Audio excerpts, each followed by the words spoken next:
o nosso problema é saber que, ao contrário do que ocorreu na Europa e nos Estados Unidos, não se repetiu no Brasil, e também ao contrário do que ocorreu nos países latino-americanos, não se reproduziu no Brasil a possibilidade de implantar reformas neoliberais no marco do Estado liberal de direito. Por quê? Por algum defeito congênito do país? Não. Nem tampouco porque a nossa democracia era jovem e frágil.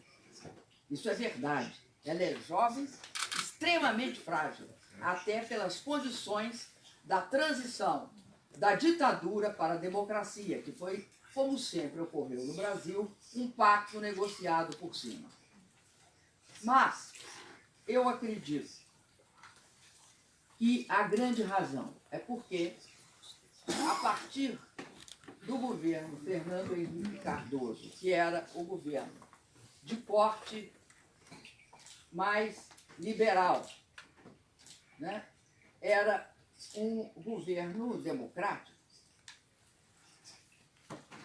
ele passou a enfrentar o que hoje enfrenta a Argentina mais uma vez. Ele enfrentou, isso é muito escondido no Brasil, ele enfrentou uma crise cambial brutal. Ele segura, assim como a Argentina segurou, ele montou uma âncora em cima do dólar. E quando o Fundo Monetário entra, o Fundo Monetário entra da forma como ele sempre entra. Ele entra destruindo postos de trabalho, impedindo investimento público, reduzindo salários. E isso produz uma situação de crise no Brasil muito forte. E há a eleição de 2003. Nesta eleição de 2003, o senhor presidente Luiz Inácio da Silva assume o poder. Junto com o Partido dos Trabalhadores, nós jamais tínhamos ocupado uma instância de poder federal, obviamente, porque nunca nenhum de nós tinha chegado ao governo da União. Sabendo que o Estado brasileiro, neste momento, possuía a Petrobras, que é a sétima maior empresa de petróleo do mundo, a Eletrobras, possuía posição de controle dentro da Vale do Rio Doce. Posição de controle não, participava do bloco de controle, não era majoritário, como até hoje não é. Participava do bloco de controle da Embraer. Tinha 3 bancos que competiam com os bancos privados. Um dos grandes bancos comerciais, Banco do Brasil, o único banco imobiliário que empresta para a classe média, naquela época só para a classe média, classe alta, adquirir seu imóvel, e o maior banco de desenvolvimento econômico. Isso é grave, porque há uma fala inicial do Bolsonaro, na sua posse, que diz o seguinte: eu terei de destruir muito antes de começar a construir o país. Depois a gente discute o que significa eu terei de destruir muito. Nós tínhamos o mercado de trabalho regulado por uma legislação que vinha evoluindo desde 1943 até este período, pelas lutas dos trabalhadores com garantias bastante claras para o trabalho e para a formalização do trabalho, ou seja, trabalho com carteira assinada. Tínhamos encontrado, mal ou bem, uma regulamentação do meio ambiente, mas ainda mais frágil, que nós fortalecemos. E, sobretudo, em 2005, 2 anos depois de chegar ao governo, nós pagamos o Fundo Monetário Internacional, que, vírgula, não queria receber, é bom que se diga, o Fundo Monetário jamais quer abrir mão de um controle de uma economia como a brasileira e impor suas políticas, como hoje amordaça a Argentina mais uma vez. Mas nós pagamos o Fundo Monetário Internacional. Nós chegamos ao governo O Brasil devia 18 bilhões de dólares e tinha em caixa menos de 14. Por isso o Brasil estava quebrado, por isso aceitou o Fundo Monetário. Nós pagamos o Fundo Monetário e acumulamos 380 bilhões de dólares de reserva, num processo que chega até o meu período, para chegar a esse montante. Enfim, barramos a entrada no neoliberalismo. A financiarização ocorreu no Brasil independentemente de barrarmos o neoliberalismo, porque o processo de financiarização nada tem a ver com o controle do Estado. O processo de financiarização tem uma certa autonomia. O Estado pode dificultar na regulamentação financeira, mas a regulamentação dos fluxos de capital foi bastante flexibilizada e estendida para o mundo inteiro a partir do governo Clinton. E nós temos essa relação estreita com os mercados, como todo mundo tem, com os mercados financeiros do Wall Street. Este quadro transforma o governo Lula e o meu numa barreira para a chegada do neoliberalismo. Esse é o problema. O problema não é outro. O problema não é só político. O problema é que não conseguiram estabelecer reformas neoliberais. E aí o que acontece? Acontece o seguinte: enquanto houve uma situação econômica de crescimento, e ela ocorreu de forma bastante significativa no período que vai de 6 a 10, de 2006 a 10, nós estamos na contracorrente do que acontece na economia internacional, que é a crise de 2008, a crise do euro em 2011 a 13, e a política americana de quantitative easing, porque eles não praticam o austericídio que eles pregam, né? Eu acho que o Banco Central Europeu descobriu isso um pouco depois, porque vai baixar os juros a zero para poder girar a dívida dos bancos só a partir de 13, se eu não me engano, quando o Draghi chega à direção do Banco Central Europeu. Bom, nós não temos essa crise. Nós seguramos essa crise, como a China segurou a crise. O que nós fizemos? Nós fizemos uma política anticíclica, uma política fiscal anticíclica. Por que o Brasil podia fazer isso? Porque nós não tínhamos crise cambial. Quem tem 380 bilhões de dólares tem uma espécie de um bloqueio a qualquer tentativa, a clássica tentativa de crise do balanço de pagamentos. Nós não tivemos isso a partir do governo Lula. Antes do governo Lula, sempre a nossa morte foi a crise do balanço de pagamentos e a crise cambial, que é o que ocorre hoje com o Macri na Argentina, e que ocorreu conosco em 2000 e com eles em 2001 e 2002, quando eles tiveram, em uma semana, 6 presidentes. Então, no Brasil, essa era a situação. Nós tentamos várias vezes ampliar a ação do governo, avançando das políticas de transferência de renda para a distribuição de riqueza, que é diferente. Influir nos fluxos de renda é uma coisa, influir nos fluxos de riqueza é outra.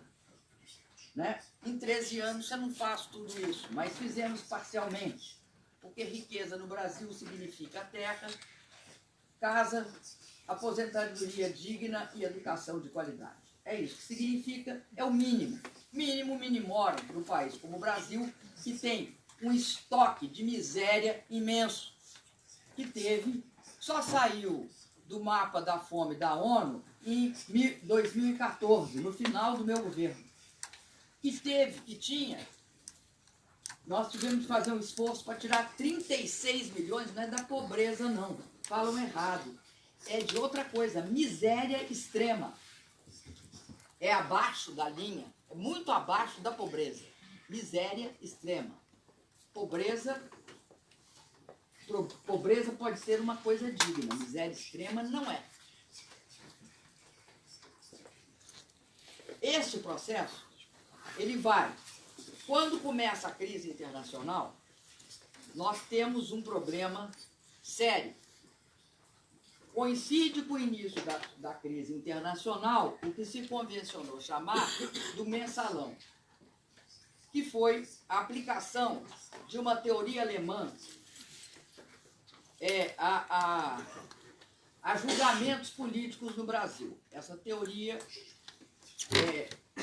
é conhecida, mas o próprio teórico alemão ele denunciou como sendo algo inadequado a utilização pelo sistema judiciário brasileiro da teoria do direito do crime, não é do crime, do domínio do fato. Tem hora que me foge também.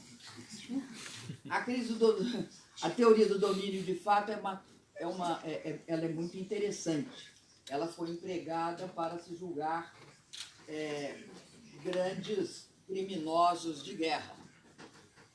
O que é a teoria de domínio de fato? Eu vou dar um exemplo assim, muito singelo. Vocês vão achar que não é assim, mas aconteceu.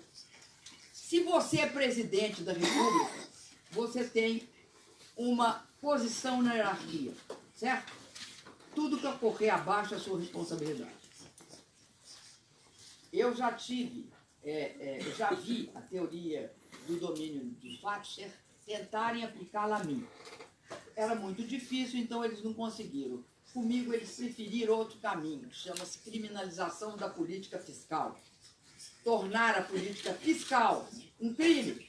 É crime se você tiver uma política que subvenciona as pessoas mais pobres do país com a maior desigualdade do mundo. Não porque não tenha país mais pobres, mas porque o Brasil é um país que tem muito mais rico que os países mais pobres. Então a desigualdade é uma relação e não um valor absoluto. A teoria do domínio do fato, ela surge justamente no momento em que o presidente Lula vai concorrer à sua reeleição. E eles apostam, porque sempre, até um determinado momento, eles subestimavam o Lula.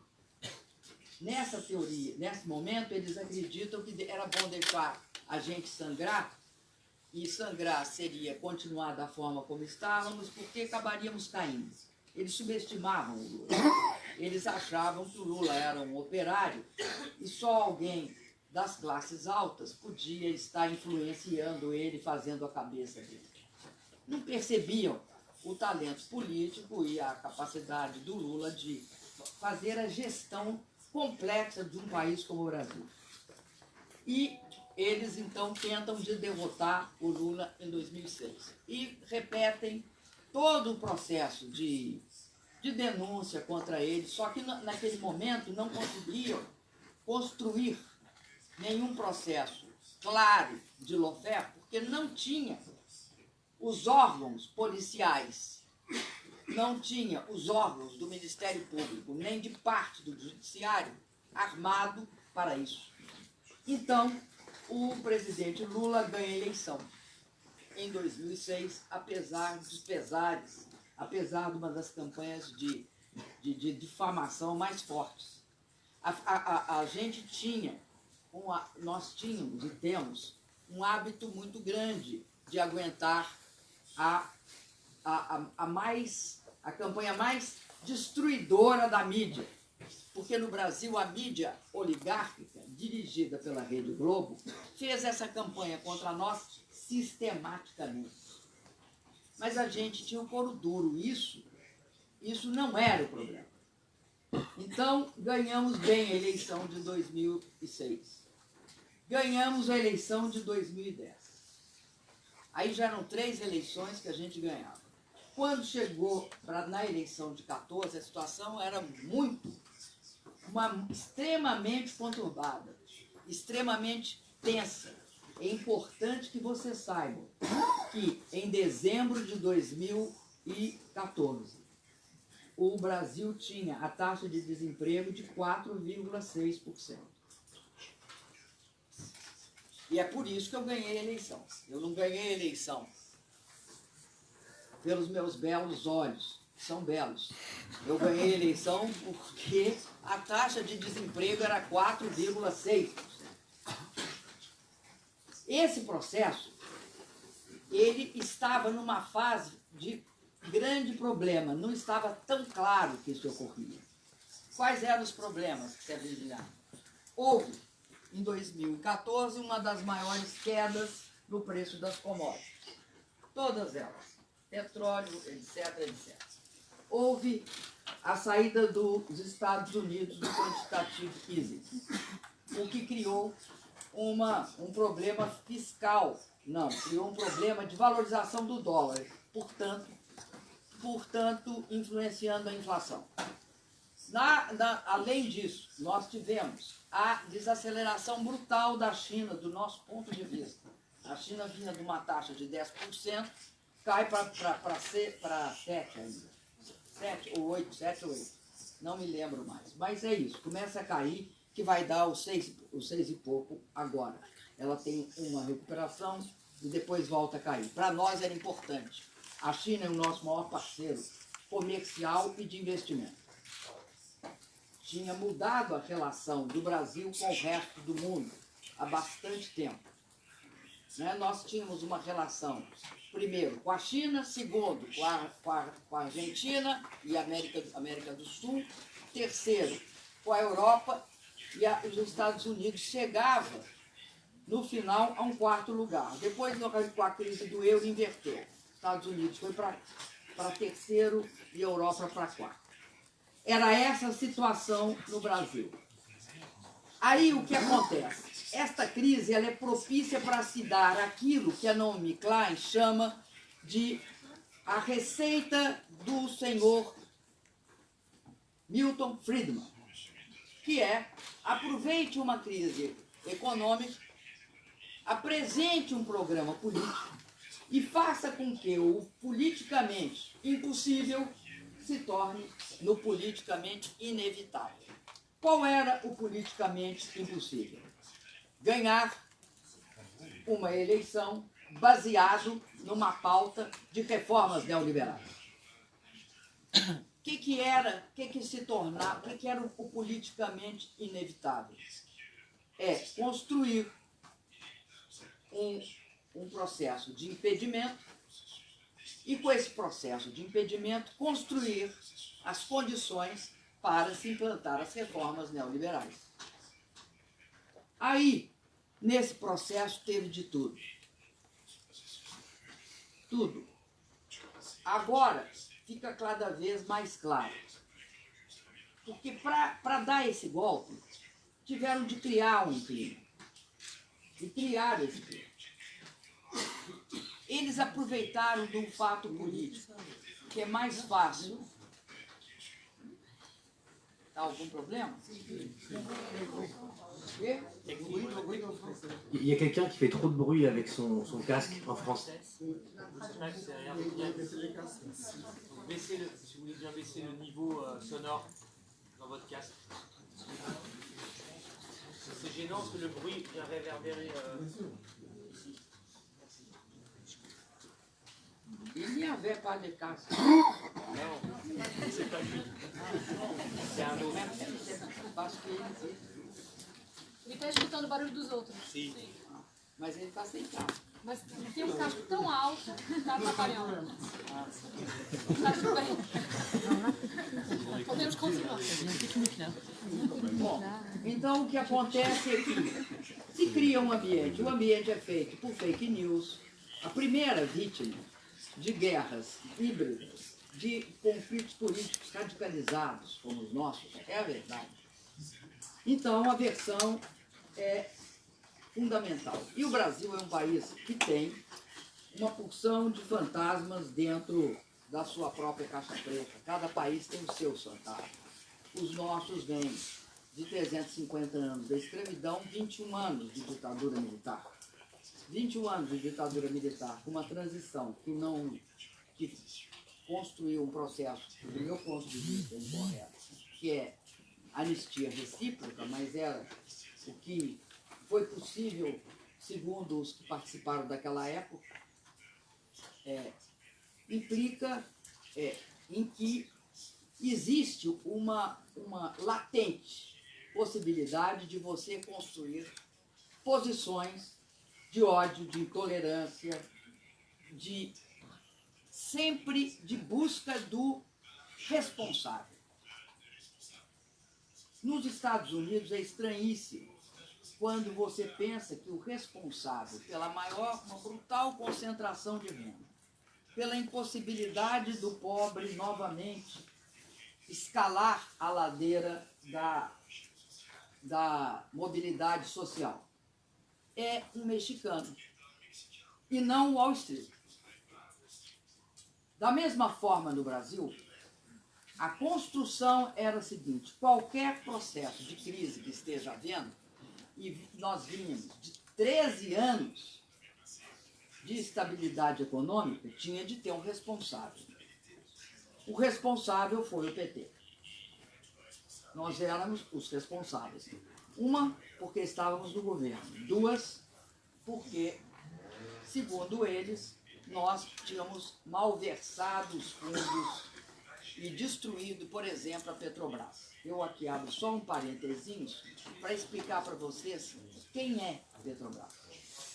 Em todo o período de 2002, não, eu vou fazer menos, porque 2002 era menos, mas o nosso período de governo, a partir do momento em que nós descobrimos o pré-sal, e um pouquinho antes também, pegando 2005, você não tem um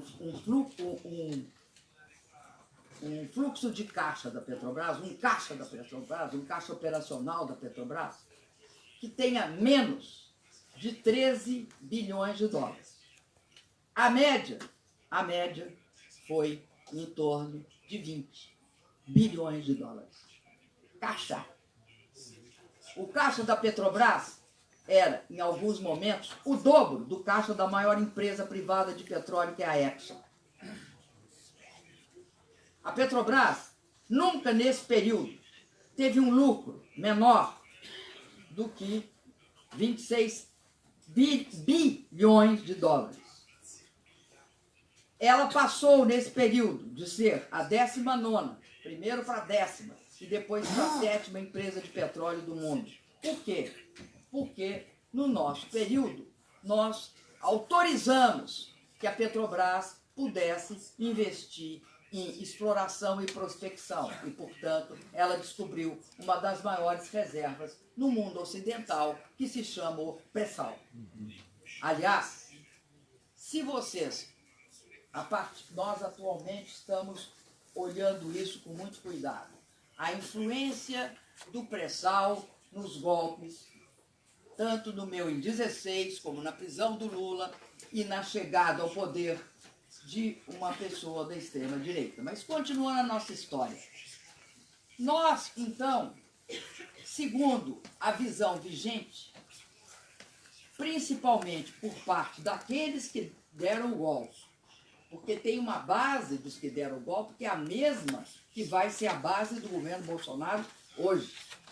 É a mesma base. O que eles pensam? Eles pensam, vamos fazer, então, esta questão proposta pela interpretação da nomenclária. Vamos usar uma crise econômica e vamos criar uma crise política monumental.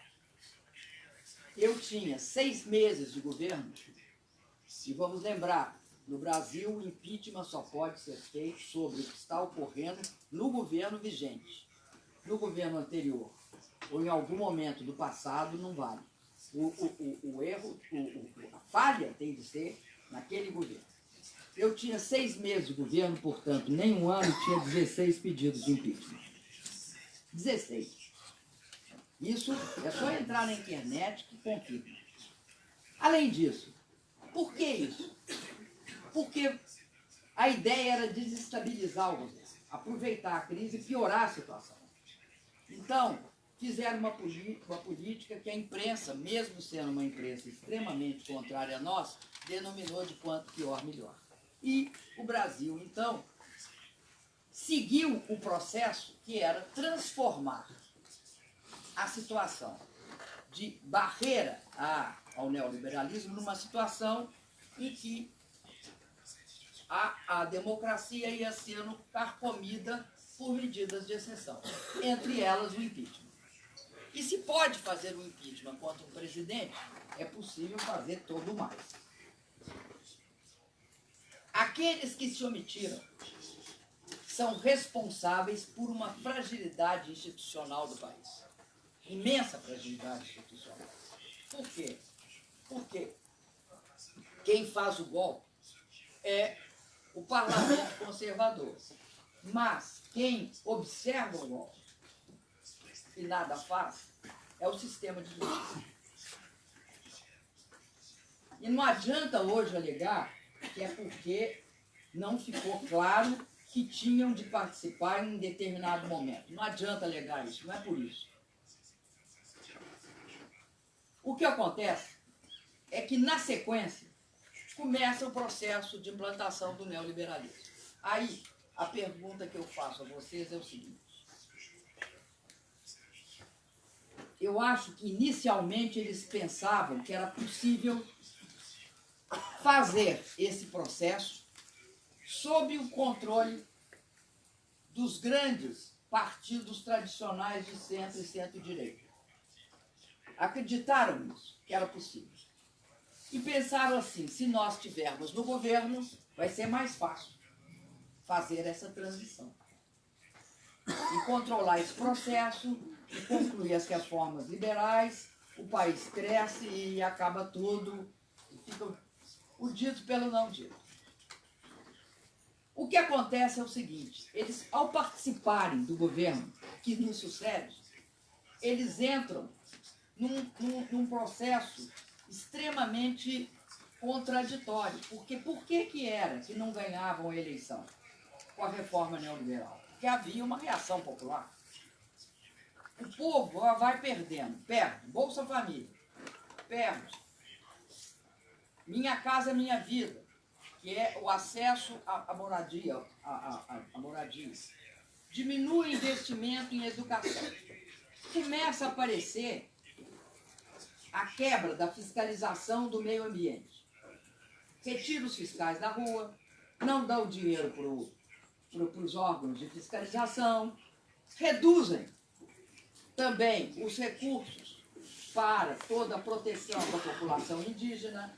A FUNAI passa a ser, a FUNAI, a Fundação Nacional do Índio, a FUNAI passa a ser algo que ninguém queria, então começa aquilo. Fique contigo.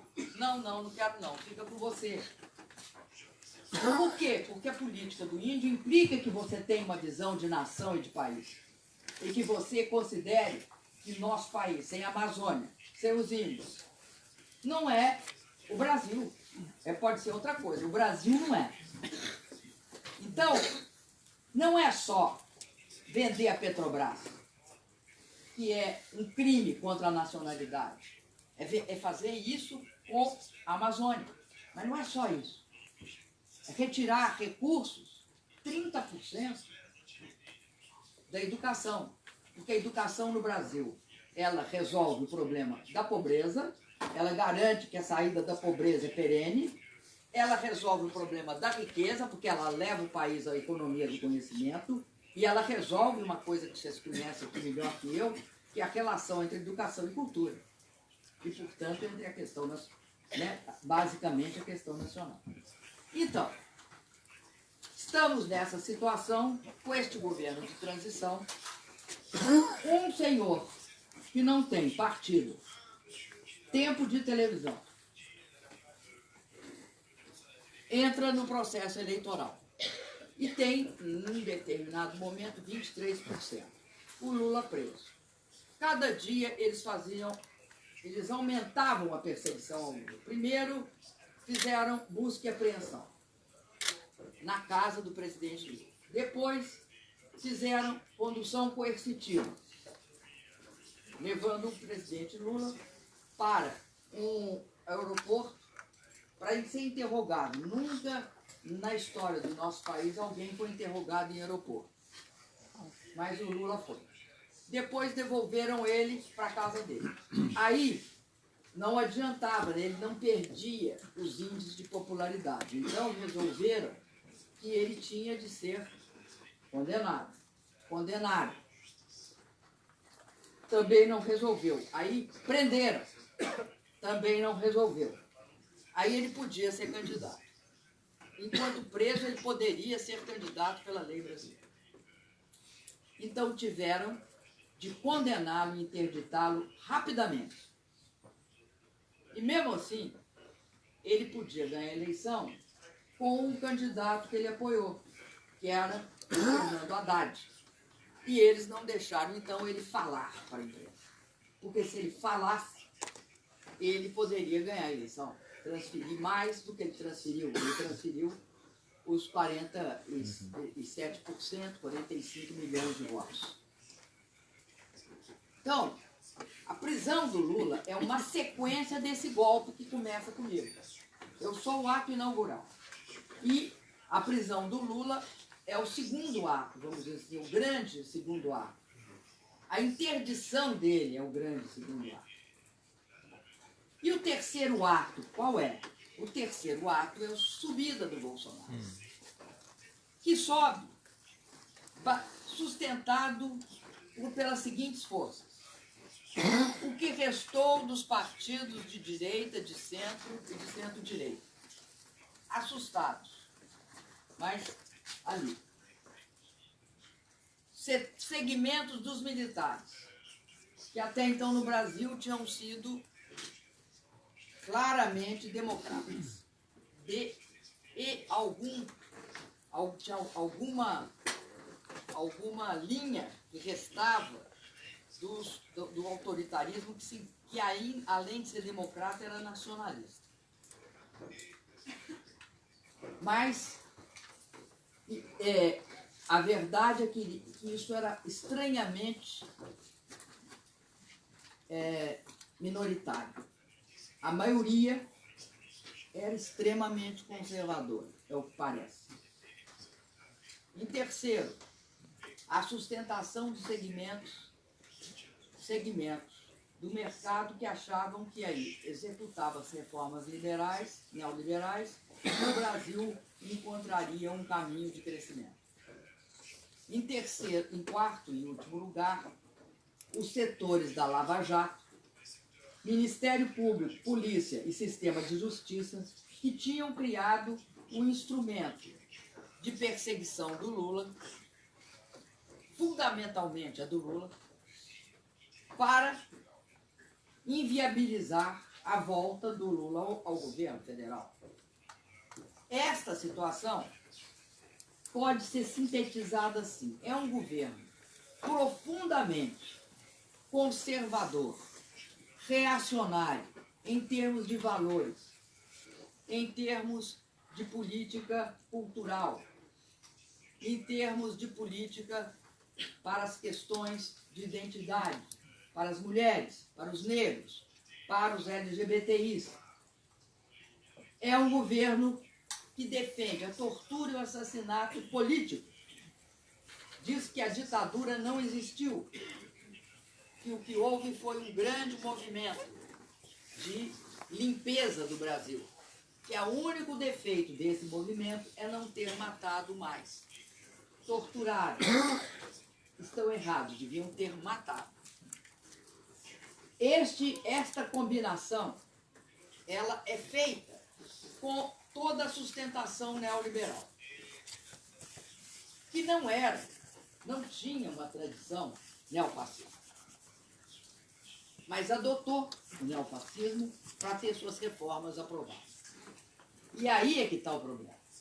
Supunha-se, todos os setores, todos, sem exceção, supunham que iam tutelar o Bolsonaro. Tutelar significa controlá-lo, fazer com que ele se moderasse e que as reformas passassem tranquilamente. Ocorre que ele não tem, eu sempre digo isso, as pessoas riem, mas é é melhor imagem. Ele não tem o chip da moderação. Não é a característica do neofascismo o chip da moderação. Ele não tem. Então, segmentos ficam extremamente incomodados com todos esses absurdos que ele fala. Como o que ele falou em relação a Michelle Bachelet e a Brigitte Macron. Como que ele fala em relação ao pai do presidente da Ordem dos Advogados do Brasil. Como as coisas que ele diz abertamente, as barbaridades. Mas ele é útil. Ele é extremamente útil. Por quê? Eles acreditam que ele pode passar a reforma da Previdência. Pode vender partes da Petrobras. Pode vender partes. Pode vender como vendeu a Embraer. Pode fazer isso. Vendeu para quem? Para sua maior concorrente, que era a Boeing. Então, essa utilidade é que é a questão. Mas, ao mesmo tempo, o neofascismo tem uma característica, e aqui eu queria fazer só um parênteses, é neofascista, porque ele não é nacionalista. Eles acham fundamental, e, por exemplo, liberar a fiscalização na Amazônia, abrir a Amazônia para exploração do quê? De minérios que eles queriam entregar para empresas americanas. É isso? O problema é esse. É impensável um presidente de qualquer país bater continência para a bandeira de outro. Ele bate continência.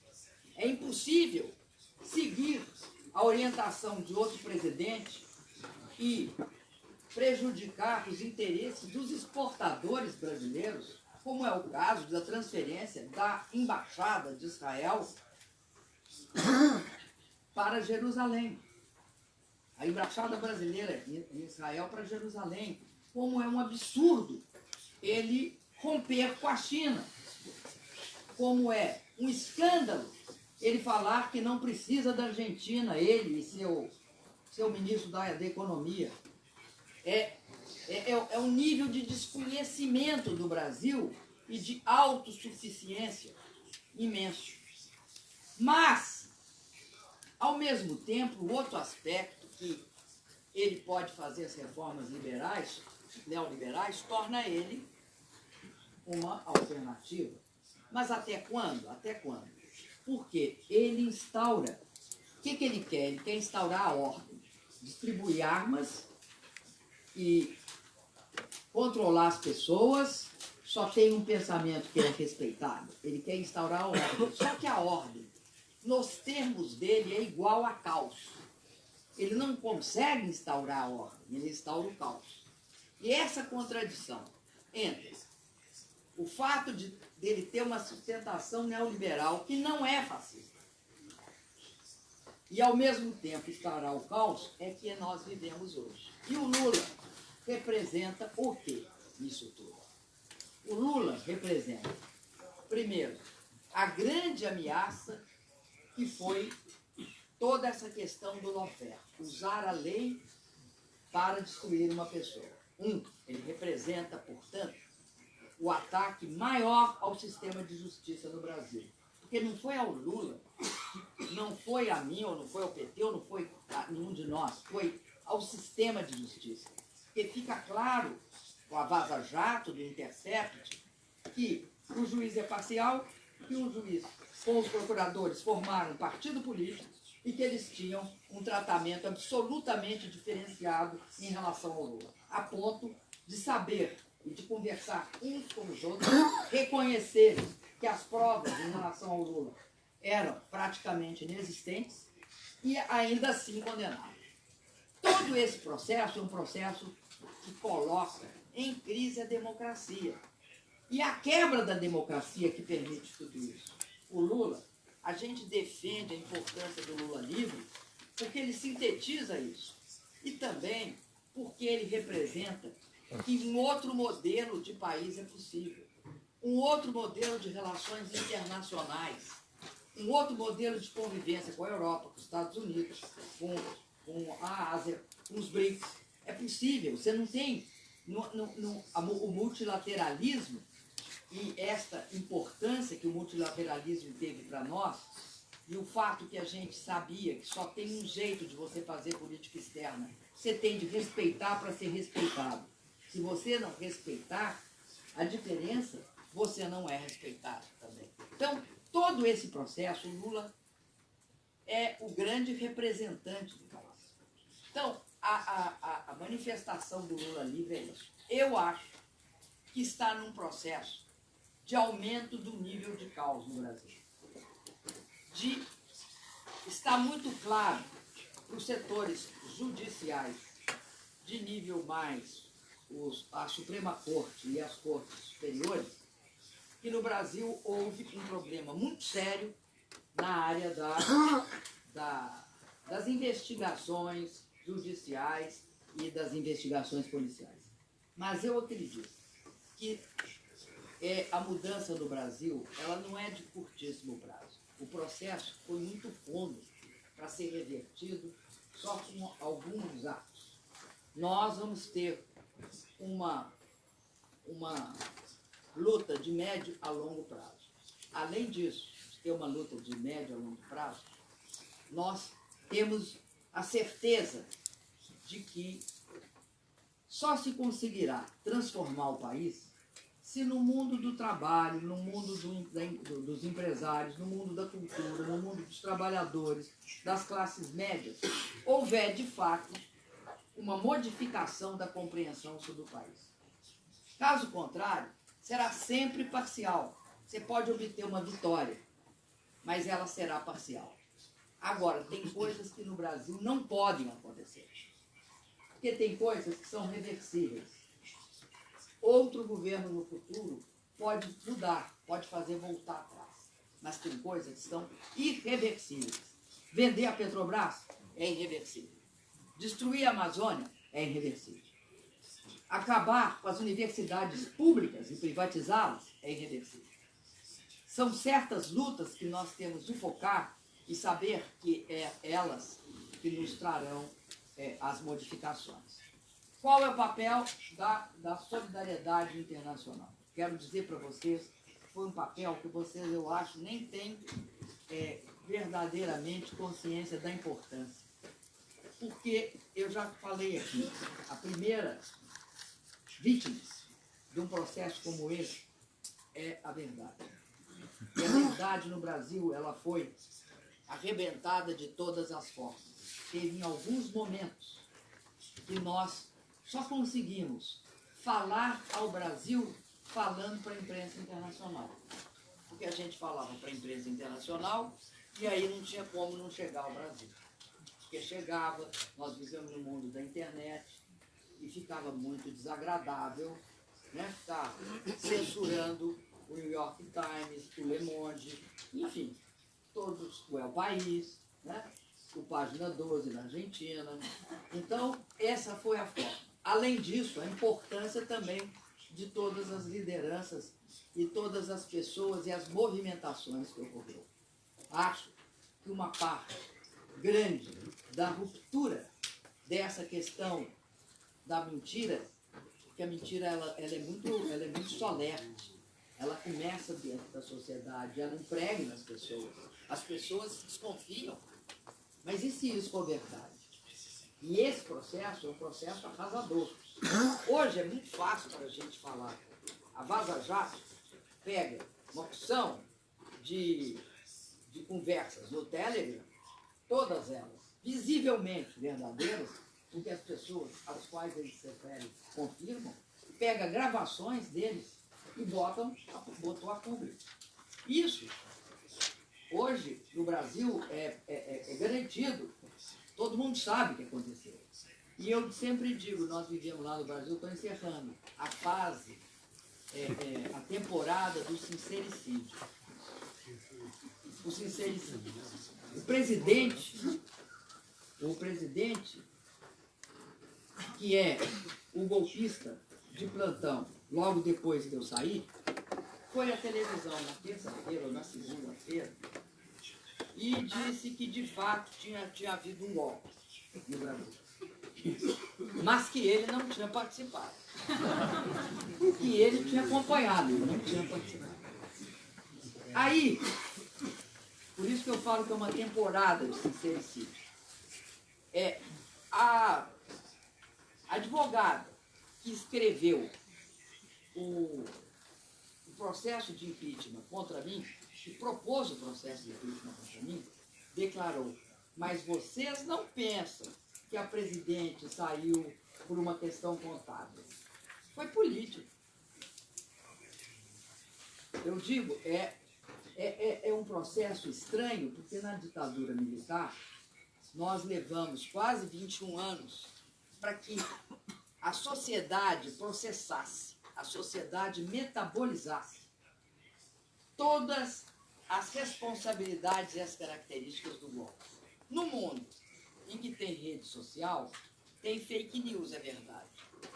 Tem todo um processo de combate à mentira. Mas também tem uma rapidez maior de se recuperar o que aconteceu. E por que é importante recuperar o que aconteceu? Porque se não soubermos o que aconteceu, não entendermos a realidade, nós não a transformamos, nós não mudamos, nós não somos capazes de resistir. É por isso.